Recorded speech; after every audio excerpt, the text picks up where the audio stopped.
उठा है जय भीम जय संविधान। साथियों इस समय खबर खूब ज़्यादा चर्चा में है और खबर यह है साथियों कि भारत में जितने सारे बहुजन संगठन हैं उन सभी बहुजन संगठनों को जो है प्रतिबंध लगाने की मांग किए जा रहे हैं और ये मांग जोरों शोरों से साथियों किए जा रहे हैं। और विशेषकर जो हमारे भीम आर्मी संगठन है उस भीम आर्मी संगठन को जो है आतंकवादी संगठन घोषित करते हुए भारत सरकार के द्वारा प्रतिबंध लगाने बैन करने की मांग किए जा रहे हैं। यह मांग पता है कौन कर रहे हैं? जो हिंदू धर्म के जो बड़े बड़े ठेकेदार है, जो कथावाचक है, जो आचार्य है, जो स्वामी है, उन लोगों के द्वारा साथियों ये मांग किए जा रहे हैं। हर एक अंधभक्त स्वामी है जिसका नाम है मुक्तेश्वरानंद, उनका तो कड़ी टिप्पणी है। उनका कहना जल्दी जल्दी भीम आर्मी को जो है प्रतिबंध लगाया जाए, बैन किया जाए। यह देश के लिए सबसे बड़ा घातक संगठन है, सबसे बड़ा जो है आतंकवादी संगठन है। भीम आर्मी के लोग जहरीले हैं। यह साथियों जो है ना मुक्तेश्वरानंद का जी का कहना है। उनका कहना कि भैया जल्दी जल्दी जो खत्म करना चाहिए भीम आर्मी संगठन को। तो आज के इस वीडियो में साथियों हम जो है ना आरएसएस और भीम आर्मी में दोनों में थोड़ा डिफरेंट देखेंगे।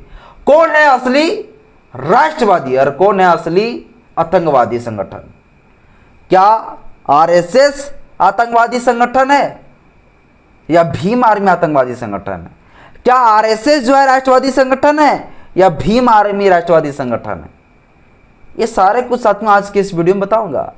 कुछ इन दोनों संगठनों का जो है ऐतिहासिक पृष्ठभूमि को दिखाऊंगा कि कैसा इन लोगों का इतिहास रहा है। जो लोग ये कह रहे हैं कि भीम आर्मी जो है आतंकवादी संगठन है, तो आरएसएस फिर क्या है? ये साथियों आज प्रमाण देंगे हम कि कौन है असली राष्ट्रवादी और कौन है असली आतंकवादी संगठन और किसे बैन करना चाहिए। अभी तो ये लोग कह रहे हैं अमित शाह को, भारत सरकार को, कि बैन करना चाहिए भीम आर्मी को। लेकिन साथियों मुझे ऐसा लगता है कि आरएसएस को पहले बैन करना चाहिए, क्योंकि आरएसएस को पहले आतंकवादी संगठन बताते हुए बैन किया जा चुका है। खैर आगे हम बताएंगे सब कुछ। बस मेरा छोटा सा अपील है, इस वीडियो को शुरू से अंत जरूर देखिएगा। वीडियो अच्छा लगे तो लाइक करिएगा, चैनल में पहली बार आए तो चैनल को सब्सक्राइब कर लीजिएगा, बेल आइकन प्रेस करिएगा ताकि जब भी वीडियो अपलोड करूं आपके पास तक नोटिफिकेशन पहुंचता रहे।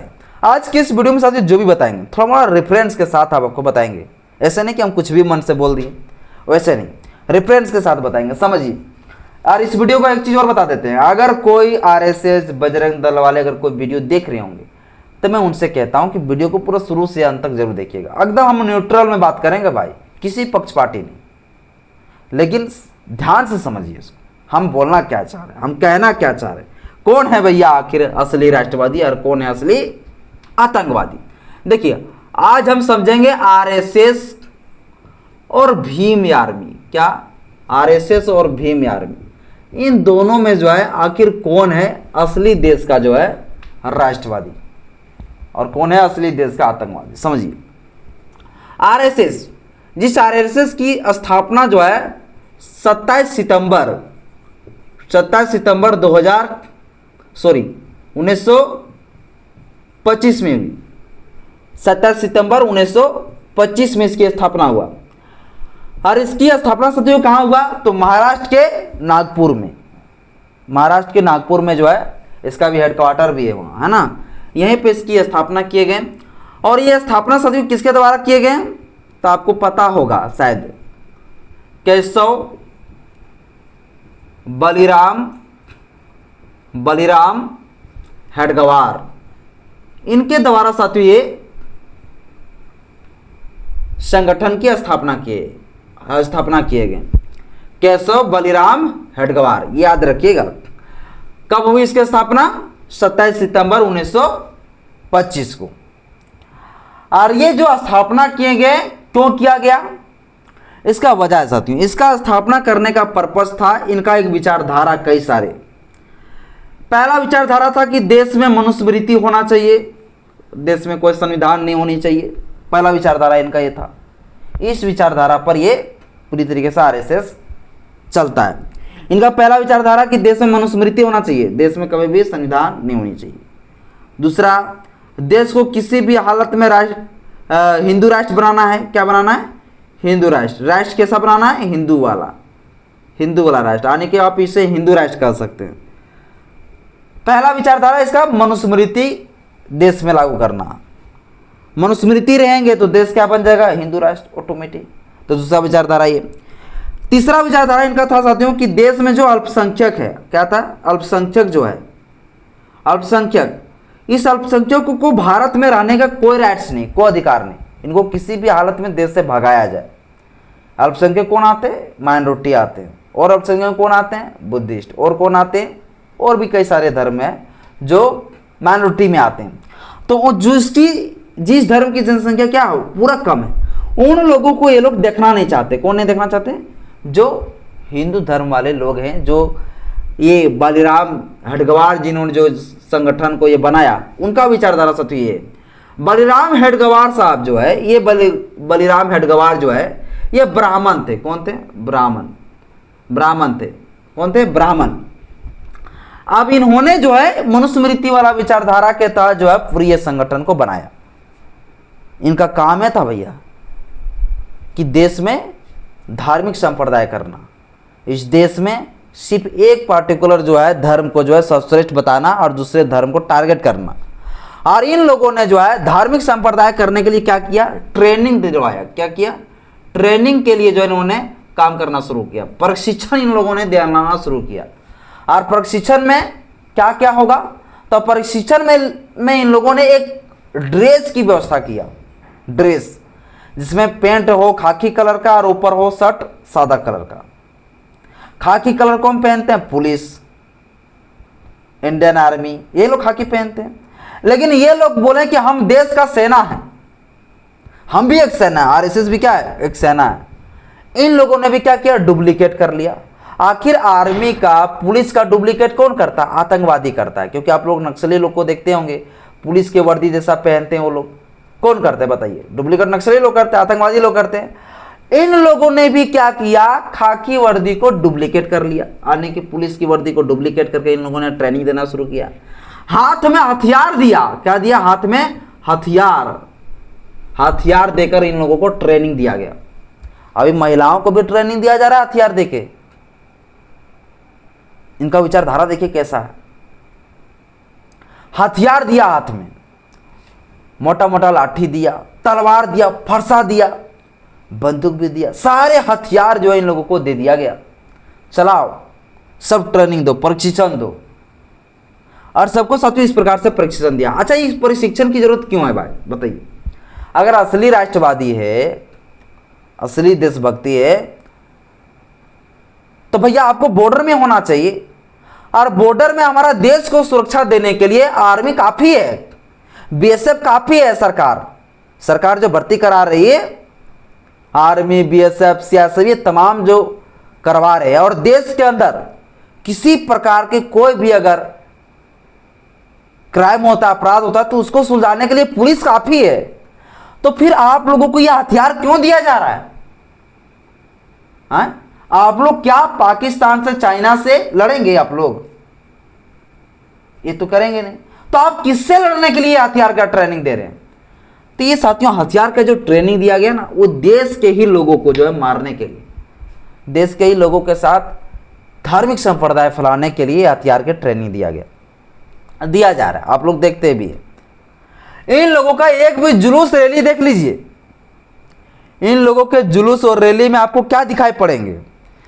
इनके जुलूस और रैली में आपको हाथ में इन लोगों का जो है हथियार दिखाई पड़ेंगे, तलवार, फरसा। बिना तलवार फरसा का एक भी इन लोगों का जो है जुलूस रैली नहीं निकलता है। अरे क्या, हमारा वही देश है जो देश या हिंसा की बात करते हैं।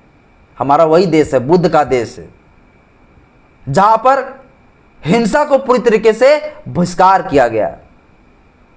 भाईचारा के साथ जब मिलकर रहना है तो फिर हथियार क्यों उठा रहे हैं आप? इसके मतलब आपके दिमाग में कुछ ना कुछ छल कपट है, कुछ ना कुछ आपके दिमाग में अलग चीज चल रहा है। और इसलिए साथियों इन लोगों ने क्या किया? हथियार पूरा ट्रेनिंग दिलवाना शुरू किया। अब ये हथियार का इस्तेमाल ये लोग कहां करें? तो ये लोग हथियार का इस्तेमाल साथियों इन लोगों ने देश को हिंदू राष्ट्र बनाने में किया। इन लोगों ने जो मुस्लिम लोगों को टारगेट करना शुरू किया, जैसे 1992 में बाबरी मस्जिद का विवाद, धार्मिक संप्रदाय बहुत बड़ी फैलाई गई और हिंदू धर्म के ये सारे आरएसएस वाले लोग जो है बाबरी मस्जिद पर अटैक किया, तोड़ फोड़ दिया गया। 2002 आप लोग जानते होंगे, 2002 जिस मकसद से हथियार का ट्रेनिंग दिया गया वो चीज मकसद इन लोगों का पूरा होने लगा। 2002 में इन लोगों ने जो है गुजरात में दंगा किया, धार्मिक संप्रदाय बहुत बड़ी, जो आप लोग जानते भी होंगे, गोधरा कांड के बाद ये यहां पर जो है धार्मिक संप्रदाय किए गए 2002 में। इसके बाद साथियों लव जिहाद के नाम पर कितने लोगों को इन लोगों ने मार दिया, गोरक्षा के नाम पर कितने मुस्लिम लोगों को जो है शोषण किया गया, अत्याचार किए गए, मारे गए, पीटे गए, कितने लोगों को क्या क्या कर दिया गया। अब साथियों मेन टॉपिक पे आते हैं। अभी हम कैसे घोषित करेंगे कि ये आरएसएस जो है आतंकवादी संगठन है? अभी तक तो हम नहीं कर सकते हैं, उतना प्रूफ तो नहीं है। अब हम आपको प्रूफ दिखाते हैं। ये लोग जो है ना गन, बंदूक का, रिवॉल्वर का ये लोग ट्रेनिंग दिलवाते थे। बोलिए मैं क्यों कह रहा हूं इस चीज का? इसका रेफरेंस एक प्रमाण है। प्रमाण क्या है? आप लोग जानते हैं कि नाथूराम गोडसे को आप लोग जानते हैं कि नहीं जानते हैं? नाथूराम गोडसे जो गोडसे महात्मा गांधी जी का हथियारा है, महात्मा गांधी जी का हथियारा भी है और हथियारा भी है, दोनों। तो ये साथियों नाथूराम गोडसे ने महात्मा गांधी को 30 जनवरी था ना, 30 जनवरी 1948 को गोली मार दिया, शूट कर दिए गए। 30 जनवरी 1948 को महात्मा गांधी को मर्डर कर दिए गए गोली मारकर। अरे जब जांच किया गया तब पता चला कि ये नाथूराम गोडसे आरएसएस का बहुत बड़ा जो सक्रिय सदस्य है। तो बताइए नाथूराम गोडसे को गन चलाने का, बंदूक चलाने का ट्रेनिंग किसने दिया? तब बंदूक चलाने का ट्रेनिंग आरएसएस ने दिया। और जो लोग देश में हिंदू, मुस्लिम, सिख, ईसाई, बौद्ध, जैन, फारसी सभी को भाईचारा के साथ मिलाकर रखना चाहते थे, वैसे विचारधारा को आरएसएस लोग टारगेट करते थे। जैसे महात्मा गांधी को इन लोगों ने टारगेट किया। और महात्मा गांधी को इसलिए टारगेट किया क्योंकि महात्मा गांधी चाहते थे कि इस देश का अधिकार मुसलमानों का भी है, उनका भी उतना ही अधिकार है जितना हिंदुओं का है। यह विचारधारा से जो इन लोगों का बड़ा चिरंत हुआ। बोला ऐसा क्यों महात्मा गांधी करेंगे, इस महात्मा गांधी को उड़ाना पड़ेगा। आरएसएस वाले ने यह डिसाइड किया कि महात्मा गांधी को उड़ाना चाहिए। फिर जो है नाथूराम गोडसे ने क्या किया, 30 जनवरी 1948 में जो है नाथूराम गोडसे के द्वारा महात्मा गांधी को मार दिया गया, मर्डर कर दिए गए। यह खबर साथियों पूरा देश में चला। जांच पूरा कोर्ट में मामला चली गई। कोर्ट में मामला गया तो पता चला कि नाथूराम गोडसे आरएसएस से जुड़ा हुआ है। और आरएसएस का विचारधारा क्या है जो आपको पहले हम बता दी। ये लोग नहीं चाहते कि देश में अल्पसंख्यक रहे। तो नाथूराम गोडसे ने साथियों इस प्रकार से जो है मर्डर कर दिया। लेकिन नाथूराम गोडसे साथियों किसी तरह से, किसी बहाने से जो है ये बच निकला। नाथूराम गोडसे का जो हत्यारा थे, महात्मा गांधी का जो हत्यारा थे नाथूराम गोडसे, वो किसी तरह से उसका कोई ठोस जो है एविडेंस नहीं मिल पाया, लोग के द्वारा छुपा दिया गया। उस समय का प्रमुख साथियों आरएसएस का कौन थे, थोड़ा सा नाम भूल जा रहे हैं, याद है लेकिन थोड़ा भूल जा रहा हूं मैं उसका। उस प्रमुख ने जो है इस नाथूराम गोडसे को बचाया। लेकिन जो उस समय का जो उप प्रधानमंत्री थे और देश के गृह मंत्री भी थे, दोनों उप प्रधानमंत्री और देश के गृह मंत्री, वो कौन थे? सरदार पटेल। सरदार पटेल के द्वारा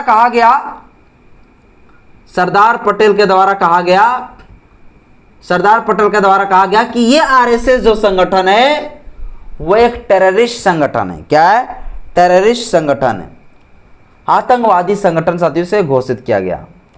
और 30 जनवरी से ठीक 4 से 5 दिन के अंदर 4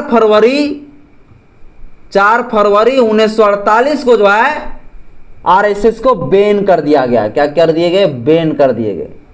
बैन, इसे पूरी तरीके से प्रतिबंध लगा दिया गया 4 फरवरी 1948 को। इसलिए लगा दिया क्योंकि प्रूफ कर गया, पता चल गया कि यह आरएसएस पूरी तरीके से राष्ट्रवादी नहीं बल्कि यह आतंकवादी संगठन है। इनके दिमाग में, इनके विचारधारा में जरा सा भी देश के प्रति प्रेम नहीं।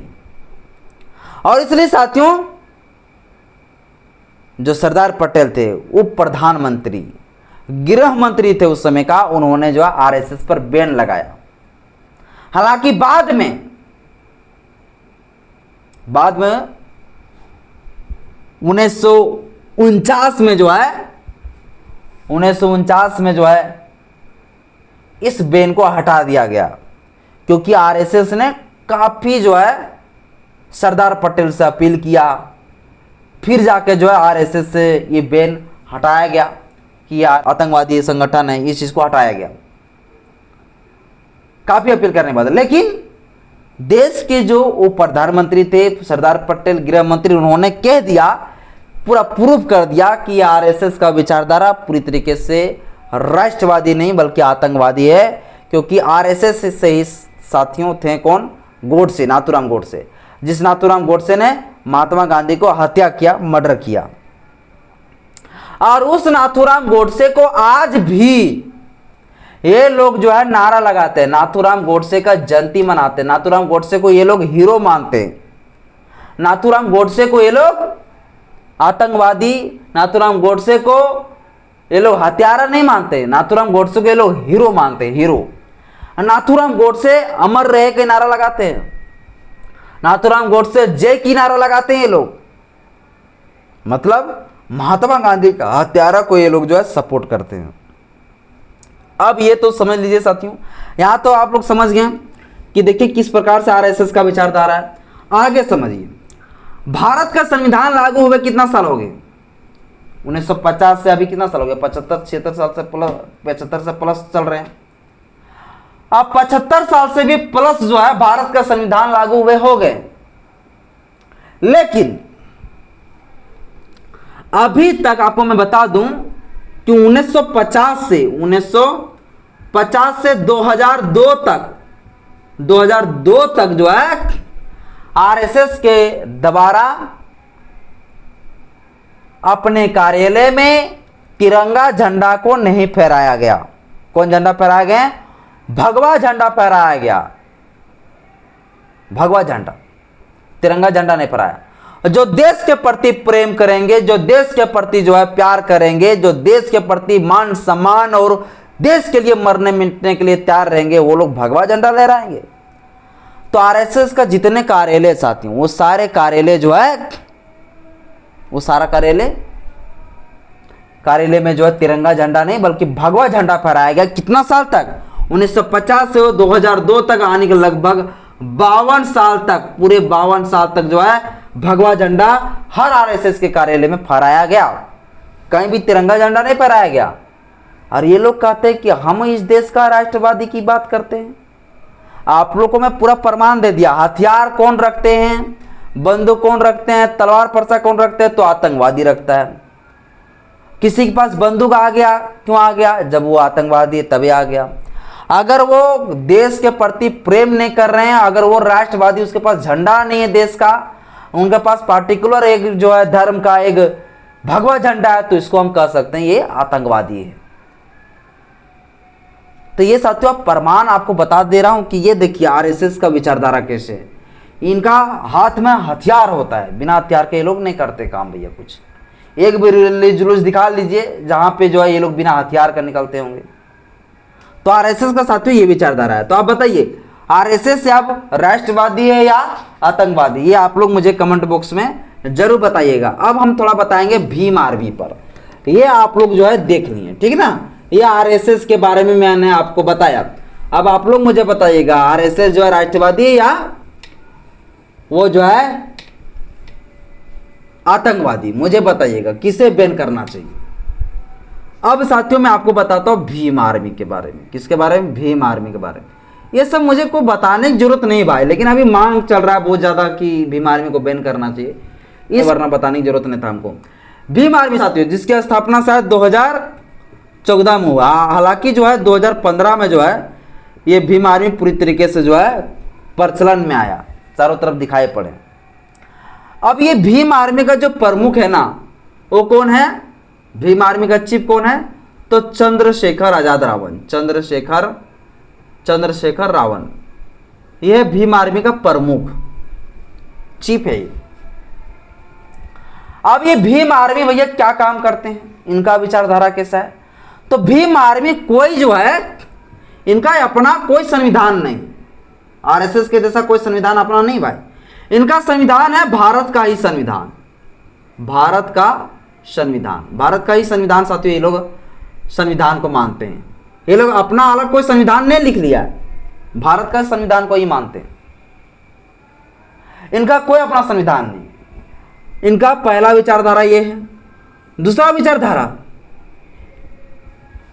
विचारधारा जो है, इस देश को धार्मिक राष्ट्र बनाना, हिंदू राष्ट्र बनाना नहीं, बल्कि देश को संविधान राष्ट्र बनाने की बात करते हैं।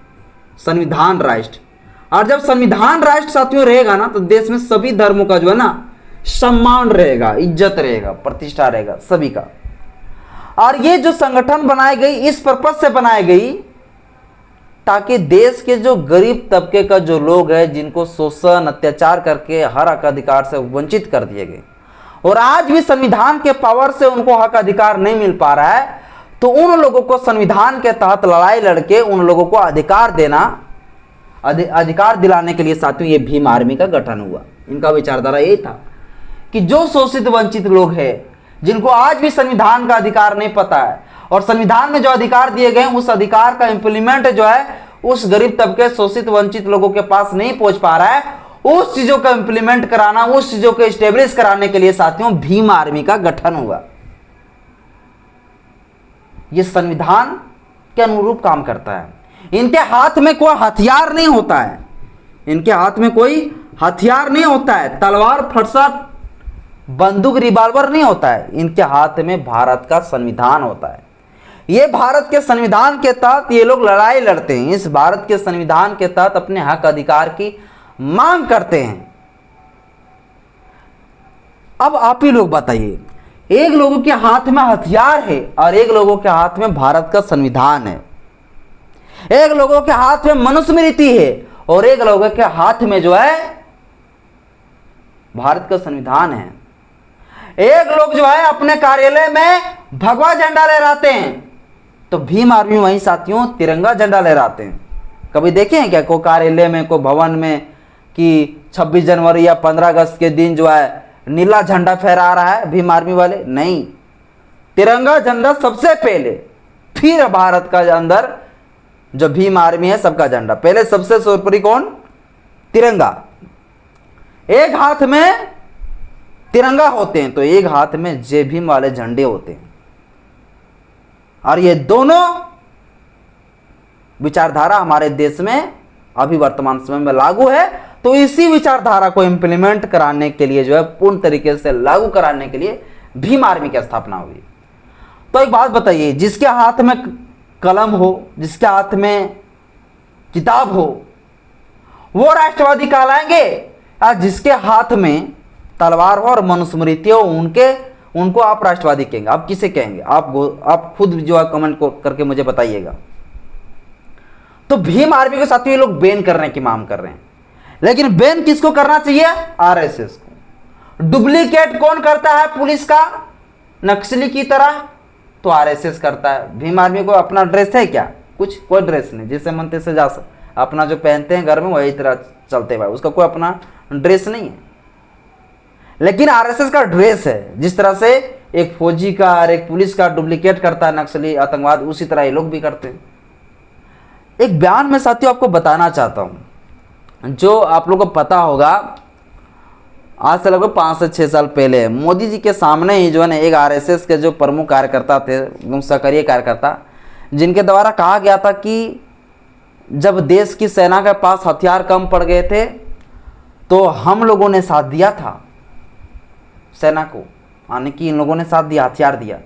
तो आप बताइए कि वो संगठन आतंकवादी संगठन है या नहीं है? उनको कौन लीगल अधिकार दे दिया कि वो उनके पास हथियार रखे? और ये अगर हथियार रख रहा है साथियों तो कम से ये कहीं ना कहीं आतंकवादी संगठन है। तो भारत सरकार से अपील है कि भीम आर्मी संगठन इस तरह से काम करता है, बहुजन संगठन इस तरह से काम करता है, उनके हाथ में संविधान होता है, उनके हाथ में कलम होता है, और वहीं आरएसएस वाले के हाथ में मनुस्मृति होता है और तलवार होता है। अब आप जो है तय करिए सरकार कि आप किसको जो है आतंकवादी संगठन आप घोषित करेंगे। आपसे तो मांग किया जा रहा है कि बैन किया जाए, आप किसे बैन करिएगा? भारत सरकार साथियों भीम आर्मी को बैन कर सकता है, क्योंकि पूरी भारत सरकार जो है, जो भाजपा सरकार है, वो आरएसएस के ही आइडियोलॉजी पर चलती है। भीम आर्मी को ये लोग बैन करेंगे क्योंकि हमारे लोग अब जागरूक होने लगे, हमारे लोग अपना अधिकार जान गए, तो इन लोगों को थोड़ा बेचैनी होता है, इन लोगों को थोड़ा बुखलाहट होती है। भाई बात सती में जितने भी बात बता रहा हूँ, कोई मैं किसी के तरफ पक्षपाती नहीं, मैं न्यूट्रल होकर बात कर रहा हूँ। किसी लोगों को लग रहा होगा सिर्फ एक तरफ बात कर रहे हो और बोलते हो न्यूट्रल है, न्यूट्रल ही है, न्यूट्रल ही मैं हूँ। क्या भीम आर्मी लोग कितना हिंसा करते हैं बताइए मुझे? वो लोग हमेशा संविधान की बात करते हैं, संविधान का अनुपालन करते हैं, फिर भी साथियों भीम आर्मी वाले को ही बदनाम किया जाता है। अभी जो बदनाम किया गया इटावा कांड में, अभी जो प्रयागराज में घटना घटा है उसमें जो पूरी तरीके से भीम आर्मी को बदनाम किया गया, ये साजिश के तहत।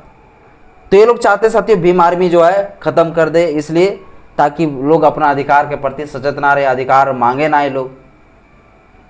बाबा साथियों मैंने दोनों में डिफरेंट बताया कि कौन आतंकवादी संगठन और कौन देश का राष्ट्रवादी संगठन है। जिनके कार्यालय में तिरंगा झंडा नहीं फहरता है वो कहेगा हम देश का राष्ट्रवादी हैं, वो आतंकवादी संगठन है साथियों। जो देश का संविधान नहीं मानेगा वो कहेंगे हम देश का राष्ट्रवादी हैं, वो साथियों आतंकवादी संगठन है। और जो देश का संविधान को मानता है, जो देश का तिरंगा झंडा को मान सम्मान देते हैं, वो है देश का असली राष्ट्रवादी। जिसके हाथ में कलम होते हैं, किताब होते हैं, वो होता है देश का असली राष्ट्रवादी। जिनके हाथ में हथियार होता है, कलम हथियार होता है, मनुस्मृति होता है, वो कभी नहीं हो सकता देश का राष्ट्रवादी, वो आतंकवादी हो सकते हैं। इसलिए मेरा अपील है कि आरएसएस को बैन किया जाए। जिस प्रकार से सरदार पटेल ने किया था बैन, उसी तरह से आरएसएस को बैन लगाया जाए। बाकी बात साथियों इस विषय पर आप ही लोग भी कुछ राय दीजिए, मेरा सिर्फ राय नहीं चलेगा। कौन है राष्ट्रवादी और कौन है आतंकवादी मुझे कमेंट बॉक्स में जरूर बताइएगा। जय भीम, जय संविधान, जय विज्ञान, जवाहर।